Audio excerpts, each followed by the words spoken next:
Hello বন্ধুরা, রাজকুমার রাওয়ের মালিক মুভিটা দেখলাম, কীরকম লাগলো সেটা নিয়ে কথা বলবো। প্রথমেই বলি, এখানে এমন একজনের স্টোরি আপনি দেখবেন যে খুব গরিব বাড়ি থেকে বিলং করে, কিন্তু সে মালিক হতে চায় সেই এলাকার বা সেই জায়গায়, সে রাজ করতে যায়, তার কথাই যেন শেষ কথা হয়।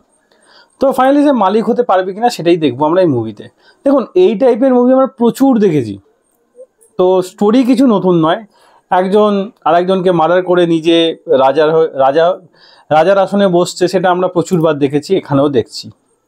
তো এখানে সবাইকে পিছে ফেলে সে কীভাবে ওপরে উঠছে সেটা দেখেছি, এবং তাকে বিট্রে করে অন্য কেউ কীভাবে ওপরে উঠছে সেটাও আমরা দেখি মুভিতে। তো এখানে অভিনয়, রাজকুমার রাওয়ের অভিনয় অসাধারণ।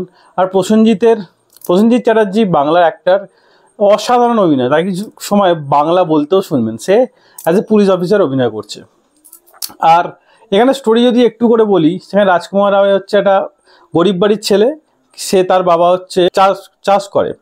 তো চাষ করার সময় সে একজনের জমি চাষ করে। তো সেখানে যাবে, তার জমিটা একজন কুপিয়ে দিচ্ছিল। তো সেখানে গিয়ে সে বলে যে যদি ট্র্যাক্টর চালাতে হয় আমার বুকের ওপর দিয়ে চালাও। ফাইনালি তার ওপর দিয়ে চালিয়ে যাবে ট্র্যাক্টর। তো সে হসপিটালে থাকবে।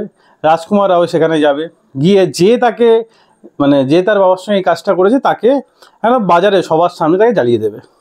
তো জ্বালিয়ে দেওয়ার পর সে রাজা হয়ে যাবে, মানে মালিক হয়ে যাবে। তার সামনে কেউই টিকবে না, এবং তার সঙ্গে একটা দল জুড়ে যাবে। তো সেই দল যারা জুড়ে যাবে, তারা একটা গোটা গ্রাম তাদের সাপোর্ট করবে, সেই গ্রামের সঙ্গেই সে থাকবে, এবং কোথায় সে শোয় কেউ জানে না। তাই তাকে মারাটাও কঠিন ব্যাপার।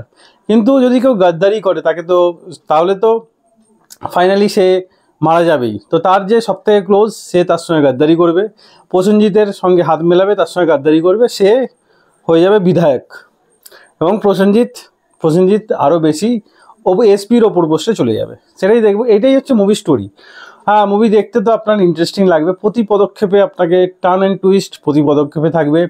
এই বুঝি আপনার মনে হবে রাজকুমার রাও মারা যাচ্ছে, কিন্তু রাজকুমার রাও মারা যাবে না। কনফিডেন্স লেভেল অসাধারণ। দেখুন, পুরনো স্টোরি যদি নতুনভাবে ভালোভাবে প্রেজেন্টেশন করা যায় না, এই স্টোরি চরম হয়। তো এখানে আমার চরম বলবো না, ভালো লেগেছে। কিন্তু এই রকম স্টোরি তো আমরা গ্যাংওয়ার, ভিলেন, এই টাইপের প্রচুর মুভি আমরা দেখেছি। একজনকে মেরে আরেকজন রাজা হচ্ছে, সে আবার সবাইকে মেরে দিচ্ছে, আবার তাকে বিট্রে করে বা তাকে মেরে দিয়ে অন্য কেউ রাজা হচ্ছে, সেটা এই রকম মুভি আমরা প্রচুর দেখেছি।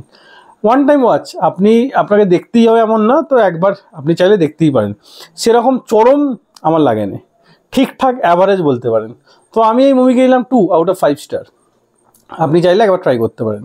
তো এই ভিডিও এতটাই। ভিডিও ভালো হলে একটা লাইক অবশ্যই দেবেন, এবং আরও ভিডিও পেতে চ্যানেলে সাবস্ক্রাইব করে পাশে থাকা বেল আইকনটি অবশ্যই বাজিয়ে দেবেন। দেখা হচ্ছে পরের ভিডিও। তখন ভালো থাকুন, সুস্থ থাকুন। ভিডিও দেখার জন্য ধন্যবাদ। বাই।